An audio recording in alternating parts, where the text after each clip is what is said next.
শিক্ষার্থী, বলবিদ্যার আরও একটা ক্লাস নিয়ে আপনাদের মাঝে হাজির হলাম। তো আজকে আমরা আবারও 2 অধ্যায় থেকে একটা গুরুত্বপূর্ণ ম্যাথ করাবো। তার আগে একটা কথা বলে রাখি, এখনও যারা আমাদের সাজেশনগুলো কালেক্ট করেননি, সাজেশন এখানে বলবিদ্যার সাজেশন দেখতে পাচ্ছেন, এটা বলবিদ্যার সাজেশন। এছাড়াও আমাদের লিনিয়ার বাদে আরও 6টি সাজেশন রয়েছে। তো আপনারা যদি এই সাজেশন 6টি নিতে চান, তাহলে টেলিগ্রাম অথবা ফেসবুক পেজ নিচে দেওয়া থাকবে এবং আমার নাম্বারও দেওয়া থাকবে, সেখানে আপনারা যোগাযোগ করে সাজেশনগুলো নিতে পারেন।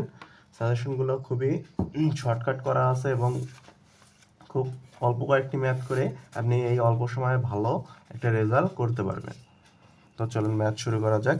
আমরা আজকে 25 নম্বর ম্যাথটি দেখব, যে কোনো তলে একটি কণা এমন বেগে চলে যেন নির্দিষ্ট মূল বিন্দু হতে অঙ্কিত ব্যাসার্ধ ভেক্টর বরাবর এবং তার লম্ব বরাবর এর বেগের অংশদ্বয় যথাক্রমে c tan θ/2 এবং c, যেখানে c ধ্রুবক, দেখাও যে কণাটি একটি পরাবৃত্ত সূচিত করে।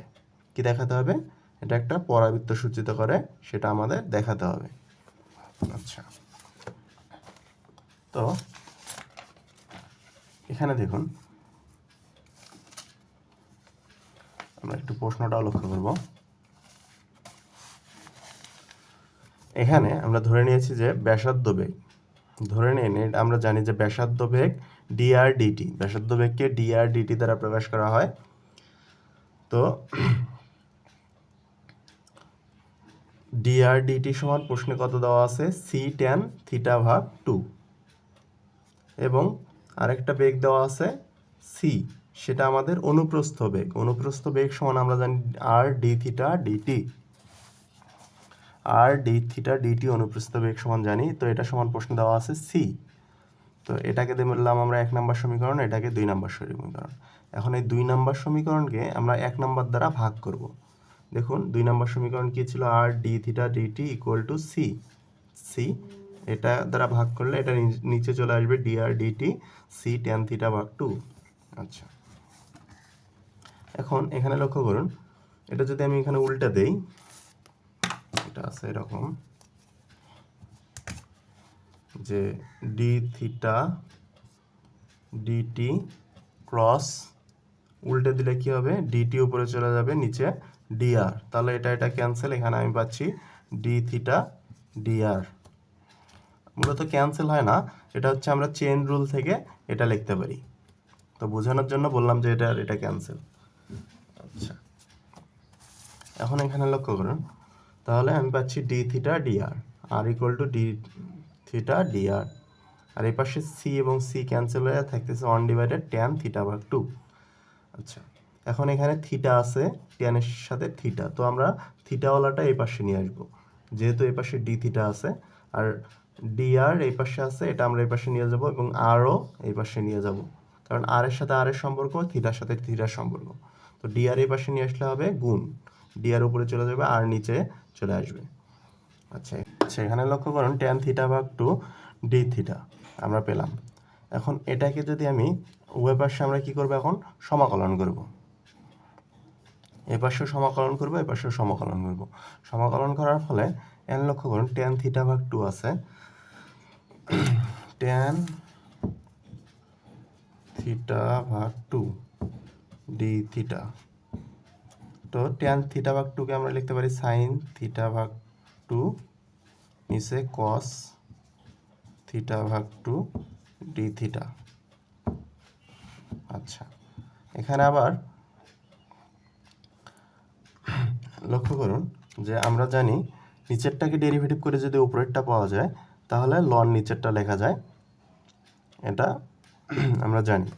আচ্ছা, এখন এটা আমরা কোথায় থেকে জানি? যে অনার্স দ্বিতীয় বর্ষে অর্ডিনারি ডিফারেনশিয়াল ইকুয়েশনে এই বইয়ে আমরা দেখেছিলাম যে ম্যাক্সিমাম অঙ্কগুলো নিচেরটাকে ডেরিভেটিভ করে উপরেরটা যদি পাওয়া যায়, তাহলে লেখা যায় লন নিচেরটা। এখন এখানে দেখুন cos θ/2 কে ডেরিভেটিভ করলে আমরা পাচ্ছি sin θ/2, cos কে করলে হয় মাইনাস সাইন। তো আমরা এর আগে একটা, তো ধরুন এর আগেও একটা মাইনাস নিলাম, এটা সমান, এর আগেও একটা, এই মাইনাসটা আমরা এখানে নিলাম। তো মানে কিন্তু কোনো পরিবর্তন হলো না, কারণ এটার সমান কিন্তু আমরা এটা লিখেছি। তো এই মাইনাস এবং মাইনাস ক্যান্সেল হয়ে যায়। তো বুঝতে পেরেছেন আশা করি। আচ্ছা, এরপরে থিটা ভাগ টু, এই কসকে করলে হয় সাইন থিটা ভাগ টু, আবার আলাদা করে থিটা ভাগ টুকে করলে হবে হাফ। তো এখানে আমরা পাচ্ছি হাফ, তো সেই হাফটা ধরুন এখানে নিচে লিখলাম ডট হাফ, সরি হাফ তো নিচে হবে না। আচ্ছা, ধরুন এখানে হাফ, তাহলে এখানে বেশি কি হলো হাফ, তো সেই হাফটা আমি মনে করেন এখানে নিলাম, কারণ তাহলে মানের কিন্তু কোনো পরিবর্তন হচ্ছে না, হাফ হাফ ক্যান্সেল হয়ে যায়, মাইনাস মাইনাস ক্যান্সেল হয়ে যায়, আমরা আগেরটাই পাচ্ছি। আচ্ছা, এখন কি নিচেরটাকে ডেরিভেটিভ করে আমরা উপরেরটা পাচ্ছি? একটু লক্ষ্য করুন, কস থিটা ভাগ টুকে ডেরিভেটিভ করলে হবে মাইনাস সাইন থিটা, মাইনাস এখানে আছে মাইনাস সাইন থিটা ভাগ টু, এখানে হাফ। আচ্ছা, এই হাফ মানে কি টু কিন্তু নিচে আছে,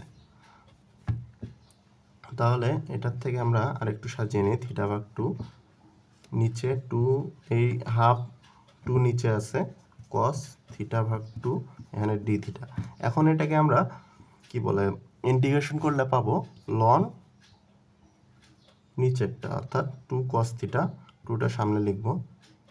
আচ্ছা, সামনে একটা মাইনাস ছিল, লন নিচেরটা মানে কি মাইনাস টু লন কস থিটা ভাগ টু। আশা করি এইটুকু বুঝতে পেরেছেন। এখন আমরা অঙ্কে চলে যাব। আচ্ছা, এখানে আছে ডিআর নিচে আর, তার মানে আরকে ইন্টিগ্রেশন করলে পাবো লন আর মাইনাস আমরা একটা ধ্রুবক নিলাম লন এ। এখন লক্ষ্য করুন এখানে আছে লন আর প্লাস, তো লন আর এই পাশে যদি আমি এটা নিয়ে আসি তাহলে হবে এটা প্লাস প্লাস টু, আর এই টুটা কিন্তু সামনে আছে, তো এটা পাওয়ার আকারে লেখা যায়, লনের ক্ষেত্রে পাওয়ার থাকলে সামনে নিয়ে আসা যায়, আবার এটাকে এখান থেকে পাওয়ার আকারে লেখা যায়। তো আমরা পাওয়ার আকারে লিখবো লন কজ স্কোয়ার থিটা ভাগ টু, আর এটা এই পাশে আনলে প্লাস হয়ে যাবে, দেখুন এখানে তাই লেখা আছে লন কজ স্কোয়ার থিটা ভাগ টু, এই পাশে এসে প্লাস হয়ে গেছে। আর এখানে অবশিষ্ট থাকলো কি, এটা যেহেতু আমরা এই পাশে নিয়ে আসলাম, এটা এই পাশে নিয়ে গেলে আবার কি হবে প্লাস, তো লন এ, তাহলে এখানে লন আর এখানে লন কজ স্কোয়ার থিটা ভাগ টু, প্লাস আকারে থাকলে এগুলো কিন্তু গুণ হয়ে যাবে, তাহলে লন আর ইন্টু কজ স্কোয়ার থিটা ভাগ টু আমি পাচ্ছি। এই পাশেও লন ছিল, তো সে লন আর লন কাটা, এখানে থাকতেছে শুধু আর কজ স্কোয়ার থিটা ভাগ টু, এখানে থাকবে শুধু এ। তার মানে এখানে দেখুন কজ স্কোয়ার থিটা ভাগ টু, আমরা জানি কি টু কজ স্কোয়ার থিটা ভাগ টু সমান হচ্ছে one plus cos two theta, নাকি সরি এখানে থিটা ভাগ টু যেহেতু আছে শুধু থিটা কস থিটা। আচ্ছা, তাই যদি হয় এখানে দেখুন এখানে আছে কজ স্কোয়ার থিটা ভাগ টু, এখানে নাই কি টু নাই, তো যার কারণে আমি এখানে যদি এরকম নেই তখন টু আর টু কিন্তু ক্যান্সেল হয়ে যাচ্ছে, তো টু কজ স্কোয়ার থিটা সমান আমি এখানে লিখতে পারি ওয়ান প্লাস কজ থিটা ভাগ টু, এখানে অবশিষ্ট থাকলো কি এই যে হাফ, তো হাফটা এখানে লিখলাম মনে করুন। তো এখানেও দেখুন এটা মিশে দিই, এখানে দেখুন ওই আর এর নিচে হাফটা আছে, আর এখানে ওয়ান প্লাস কস থিটা আমরা লিখলাম, এখানে এ যা আছে তাই। তারপরে এই যে পুরো জিনিসটা আমরা এই পাশে পার করে দেবো, ওয়ান প্লাস কস থিটা পার করে দিলে এই পাশে এসে ভাগ হয়ে যাবে, এবং টু এই পাশে পার করে দিলে গুণ হয়ে যাবে, তো আর equal to two a one plus cos theta. তো এটা আমাদের একটা পরাবৃত্ত আকার, তো এটাই আমাদের পরাবৃত্ত সূচিত করে। তো আবারও বলতেছি, যারা সাজেশন নিতে আগ্রহী তারা আমাকে টেলিগ্রাম এবং ফেসবুক পেজে নক করতে পারেন, অথবা আমার নাম্বার দেওয়া থাকবে, সরাসরি সেখানে যোগাযোগ করতে পারেন। ধন্যবাদ।